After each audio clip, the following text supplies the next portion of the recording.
more of that damage profile, and Jusin doesn't have that burst. You're relying a lot on the Yi Sun Shin. There's a high chance that Erlan would probably fall back to a double fighter, as the Ruby is still up, but they do go for the Gatot Kacha first. That makes Onic Philippines want to think twice about picking up someone who is more of a static mid laner, something along the lines of a Farsa. Kimmy is still available for them, and I think with a Uranus there, that might make an excellent choice for Onic Philippines. Another one, if they want to go for a sudden surprise, is two. You have the Lo Yi. The Selena might be tough considering with the presence of the Gatakacha and Uranus. But they're taking their time. They still go for the Farsa though, despite the presence of the Gatakacha and the Juicin. This might be another really difficult game for Super Friends unless they can win it out through sheer map control and presence in the center of the map. Yeah, the Phobius is going to be the last pick. So this, hold on a minute, is this another pick? And Sprite Heart. Yep. And now here we are, game number 1 of this best of 5 series for the lower bracket finals here at Winter is Coming. Sound off on the comment section to everyone who's been watching us all throughout the leg of this tournament here in the English broadcast. If you still have friends or you know people who are still looking for the English broadcast, let them know it's going to be at cyberhero_MLBB2. Look at the emblems. No crazy swerves here in terms of the selections, although Suelo will go for Inspire instead of the usual agility. So instead of going for the 2 feet, he gets a little bit more cooldown reduction for him. So continues to manipulate mid wave. Expected from Buck. I remember that I saw I think one of the recent matches in the SEA Games got as a response to the Rock. It didn't work out. I feel like there's a lot of league that you need to put into it to make that play out. Obviously, Phobius against Arlo is always a classic matchup. We'll see if Phobius, Randy can take advantage of all the Venus dashes. Yeah. Okay. Let's see. Onic Philippines now still trying to do what they can to mess up the rotation, as we said, but Albert's not there. It's just going to be Suelo and Key that they're going to be running into. Busco and Super Friends alongside Key and Suelo already forcing out their Revitalize early in the skirmish. 17 seconds or so before the turtle spawns. Not going to be good news for Key and Evos. There's a chance that if they go full commit into this, that Gacha might be the one falling down. Let's see if the little bits of healing that he gets with the enhanced basic attack will be enough to actually keep him alive. King Kong shows up in the center. Gets a little bit of pokes on him. Onic PH are going to be taking control of this turtle pit without a problem. Randy, though, close by. Albert in contention. Willing to fight this out. Looks good for both, but looks just a little bit better for Onic Philippines with the trades that they're getting. Yep, and flicker out from Randy. Had to really be careful. If he gets swiped back or blocked by a rampart, that is a high chance that he ends up going down. So, and Randy still ends up going in. Just went dark wave pull. This is the first little angle. Oh. So Shirley gets up, but Kirk is long. Now has to use the vengeance to stay alive. Onto the limiter he goes, but now he's trapped. Randy pulls him back one last time. First blood for Suelo. Phobius, perfect pick right now, but Evos are not stopping! Continuing the onslaught here, they've completely taken control of this portion of the game, and they will get this turtle. And that is just a perfect start for Evos with a Yi Sun Shin. Nonetheless, Albert getting a kill and a turtle to boot. And this Phobius, we just say it's the more dashes you have, the Phobius is going to be pretty deadly. Even in that early game, Kirk did his absolute best, but every single time he attempts to escape, he just refreshes the Infernal Pursuit. For Randy, the commitment doesn't really account to much, so Suelo just had to flicker and Crimson Beacon out of the way. Something we failed to really put a lot of importance on is that Phobius last pick, even more so, despite all the trades happening at the center of the map. The Phobius, once it comes into the team fights, has so many dashes to work with. Of course, naturally, Phobius, for the longest time, was known as to be the bane of existence for Arlot, when that was like one of the main matchup trades that you could be getting in the EX lane, especially around MPL Philippines and Indonesia and Malaysia in Season 14. Kelro, of course, later on, once he starts joining in, will be activating the Infernal Pursuit, the Vengeance as well. So it's not gonna be the best time around for Onic, knowing that it's pretty much gonna be only jumps coming in from this Phobius. Yeah, not only that, I think, we've like Arla likes these extended fight, and Phobius is the perfect answer to it, right? He also loves the extended fight. More so when he gets to refresh his abilities. To get the pullback onto Brusco, the feather airstrike, not enough. But at least they get the Trace Suelo back. The last salvo from Super Prince did come true. Had to use a Tectonic Charge, so worth it for Onic. They trade Brusco for the Dusin. Now, we're going to have to wait and see if Onic Philippines are going to be able to find a turnaround somewhere, because currently it's just Evos being able to take the lead. Even Keldra, of course, admittedly so, struggling against this Uranus.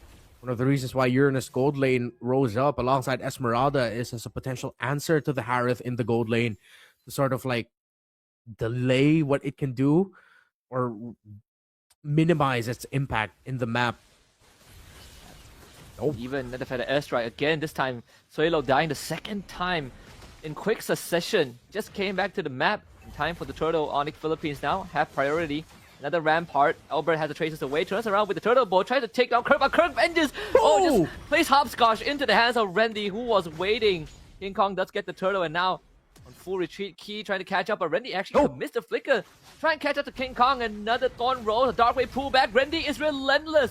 They're gonna try and stop in the rampart from Brusco, but Randy's slightly out of range. Doesn't matter though. Super Friends still blast him with the feather airstrike, and the Evos they fight back hard. Great understanding of the hero by Randy, knowing that if he flickers forward and goes for the trade, it's going to work out well for him because King Kong will want to commit dashes to try and get away. If he even still had any left in him, I don't think he was able to get a reset onto the puncture. Maybe he had one, but even if he used that, Randy would just easily be able to jump on him again through the Infernal Pursuit just by sheer will alone. So great force there by Randy.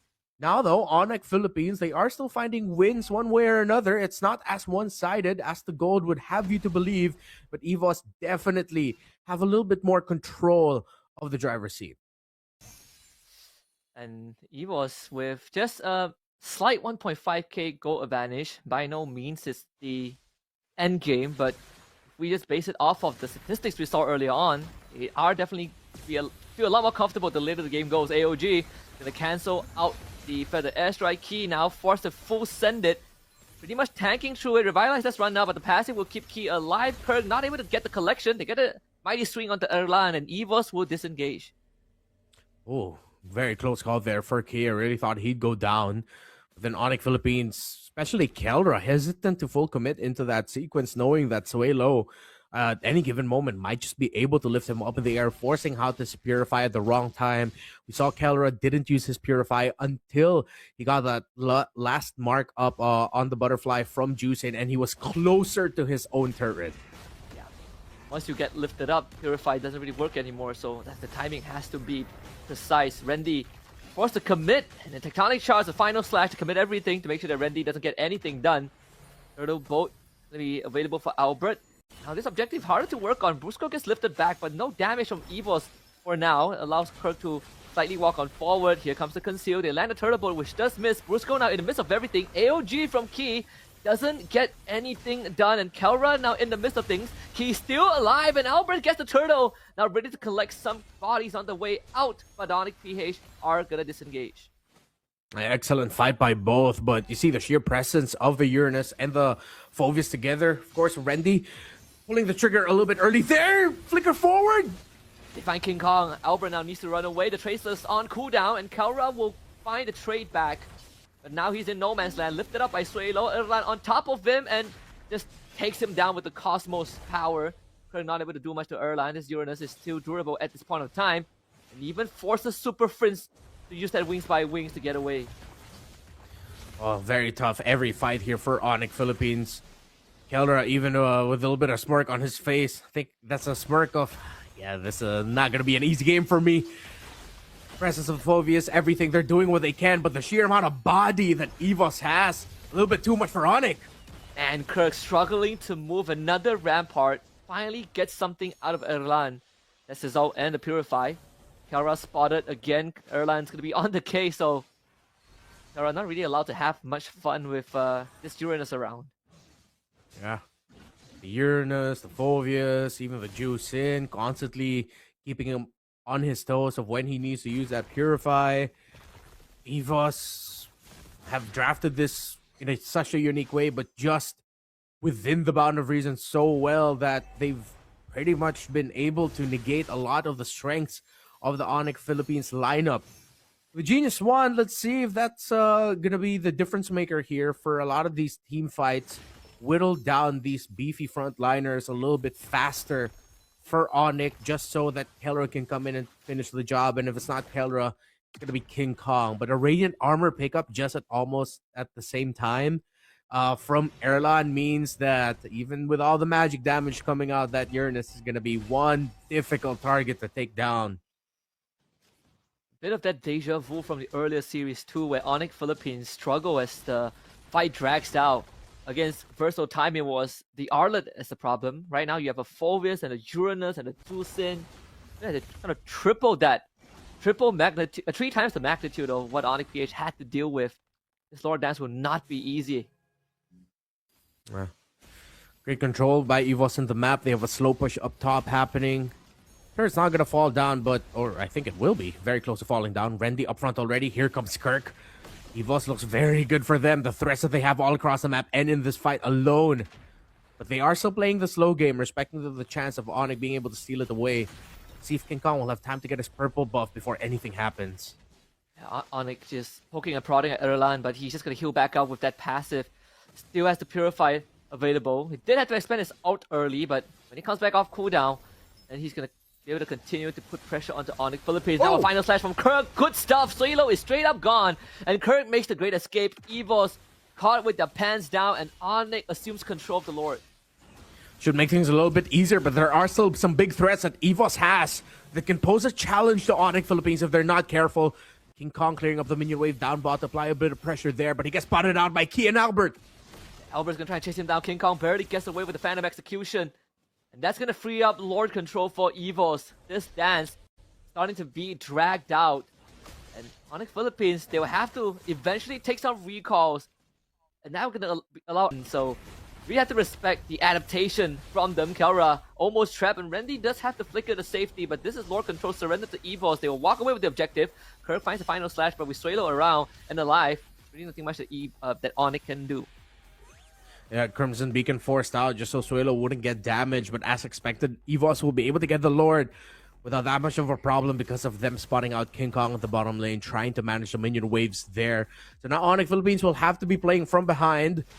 We did mention earlier that this lineup of Evos is going to be very focused on making sure Albert gets his farm, and he has gotten it without a problem. There's just so many bodies for you to work with that the rest of the map just feels so huge because of how much security that you're getting. And now Evos can just keep this up. It's their ball to drop. Yep. And let's see how much power play they can make with this Lord. Albert's going to work on the top tier too. Not a problem. And good dodge for Suelo. That Tectonic would have been an impactful one if it connected, but just pure sense there. The AOG was committed up top, and Kirk tried to be the hero, but it's not his time just yet. He ends up going down, but he did ended up protecting that inhibitor. So all things considered, Lord play from Evos doesn't really constitute too much damage to the base, and Onic should be able to hold on. Let the Rampart put out. They get the lift back onto Bruce, go pull him out, and commit in the mid lane inhibitor. Key ends up going down. Evos wanted to force the structure, but cannot get it. Whoa. That could have gone so much better there for Evos, but great counterplay there by Onic. However, Kirk, initially, if I'm not mistaken, that was a 1v1 against Albert with Kirk just trying to defend. But again, with Albert being able to farm up without a problem, he is fully jacked in terms of items and EXP right now that even Kirk can't hold a candle to this Yi Sun Shin. While, of course, we saw that little highlight by Suelo, that clean flicker out, and it was pretty much a solo up until entry of the AOG, but I think at that point that was just a little bit more of a consolation for Key just to get an assist because pretty much Albert won that. Yeah, I mean, AOG comes in from Key as he joins his team. King Kong now on the run. Rendy does get isolated. Kirk ends up going down again. Now Rendy is going to play Bounce House. The passive shield is up. Rendy stalling for longer than he should have. They ended up losing Kelra in the process. So Rendy doing his job mighty fine. Albert now with the Malefic Roar, even more so going to be difficult for Onic Philippines to hold strong up against that Yi Sun Shin. Evos has played this game extremely well. with their map control, with the strength that they have, with the double fighters, their response to the last pick, or one of the picks of Onic Philippines in the Harith and even the Arlot, and then the Lancelot, the beautiful last pick in the Phoveus. Great drafting strategy and great execution by Evos overall. When all of that lines up, that just spells victory. But let's see if they can put the nail in the coffin here for this game and actually get the win. Or will Onic Philippines, maybe through a little bit of slow pushes elsewhere, if they can somehow find it, despite them having the disadvantage when it comes to the minion waves, with how fast Evos is rotating, the global presence of YSS. Really, their main condition here might just be to brute force it with team fights and win through sheer team fighting alone. They definitely have the resource to do that. King Kong has to clear them the wave because like Randy and Suedo has been holding that wave for the longest of time. AOG used point blank. Oh, Prince had the flicker out. They use the Mountain Shocker, so vision is granted to Evos. They can now go on the chase. Another pullback into a drag back. They have so much crowd control. Brusco cannot move as this Grok is straight up gone. Kirk follows, Kelra explodes, and King Kong left to fend for his own life to Phantom Execution to get out. There's a minion wave that he can launchpad off with a puncture, but it will be at the cost of the Lord. There's really nothing much that Onic could have done more. It's only Randy that they took down. Super Friends being forced to use Flicker after a great sequence of taunts and then the point blank. AOG onto Super Friends, forcing the Flicker out meant that Super Friends really had to be a little bit more patient of when he would use his Feathered Airstrike to find a good zone. And even though he does have the items and he does have the damage, he is 5-1 and 5.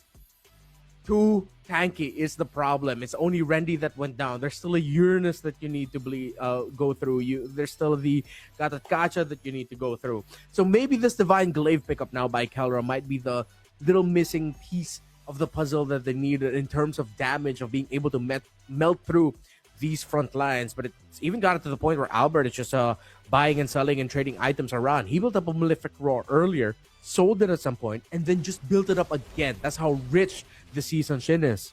Yep. They're swimming in that Korean won. You know, Randy just got the Chastised Pauldron too. So it's going to be even harder to chew through him. It's going to take a just mountainous effort. The Lord doesn't even need to charge to break that mid inhibitor. Onic Philippines now looking to defend this.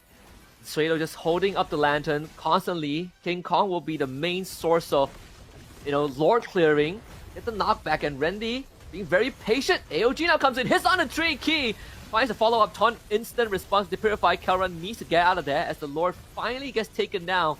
And Evos deciding to stick around a little bit longer with King Kong around. He should be able to use that Thorn Rose to start clearing out the wave and poking at Evos. No! And they get the Rampart. Flicker from Randy, he's out of the fight, but Brusco is the one that ends up going down, so Evos gets the win regardless.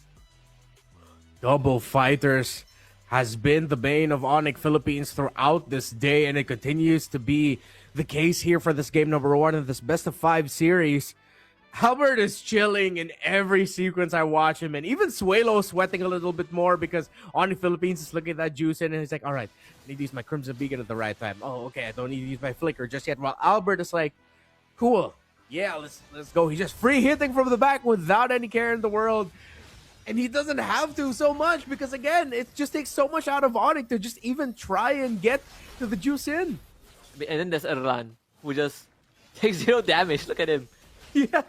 I don't think Onic PH is going to have damage to take him down. Even with the focus fire. Like, Erlan has to literally stand there and take the beating before he gets to a critical state of health. One of the few times that Onic sort of wishes that they have a Sky Piercer holder. That would be one of the solutions to get through these beefy members of Evos. The Conceal easily foiled by Erlan again. Lord will be spawning in 15 seconds. Yeah, that's why I thought they'd be considering picking up the Kimmy here, but I think they felt like they needed a little bit more range, which does make a lot of sense, but they don't have the finishing power. They have the initial blasts. Even King Kong is struggling to finish because he walks into a fight or dashes into a fight. There's so much crowd control that he needs to try and time his Phantom Execution and Thorn Rose for. Erlan had to use the Purify, and Key is straight up in the face of Prince. Oh, Brusco doesn't hit the Tectonic Charge, and Kirk, he's in no man's land. Really wanted to be patient with that potential hero play, but ends up getting found instead, and Evos have a free Lord to take. Seems like so far today, Onic Philippines has just been read like a book and solved by their two opponents. First Versal time, and now Evos, who looks so confident and in control that it wouldn't be too crazy to think that this might be the story for majority of the series. We shall see. This is a best of 5. A lot more chances, but this isn't the way to start things off here for Onic Philippines. I think, yeah, we got to see the Esmeralda picked earlier by Kelra, but Mhm. they might need to dig even deeper in their bag of tricks in terms of what they can show up with a gold lane. Maybe the Harith, because of all these fighters showing up, might not even be an option anymore for Onic Philippines. They might just have to lean towards just hard focusing on picks such as the Granger and then fighters for Kelra later on. Maybe the King Kong Joy and the Kelra Beatrix might do the work, but they have to get through this defense first. Prince just unleashes that all, ends up getting ran down by Rendy. It's a 1-4-1 so far. The lore is still fairly healthy, but with Kirk down and Kelra about to drop, it's looking pretty bleak, but Kelra somehow stays alive. They should give them enough ammunition to deal with the Lord. King Kong has done his absolute best. Kelra now Waves! punching down the crystal. Kelra really needs to take him down, but just does not have enough firepower. Erlan powers through it. And game 1 for Evos in this lower bracket finals.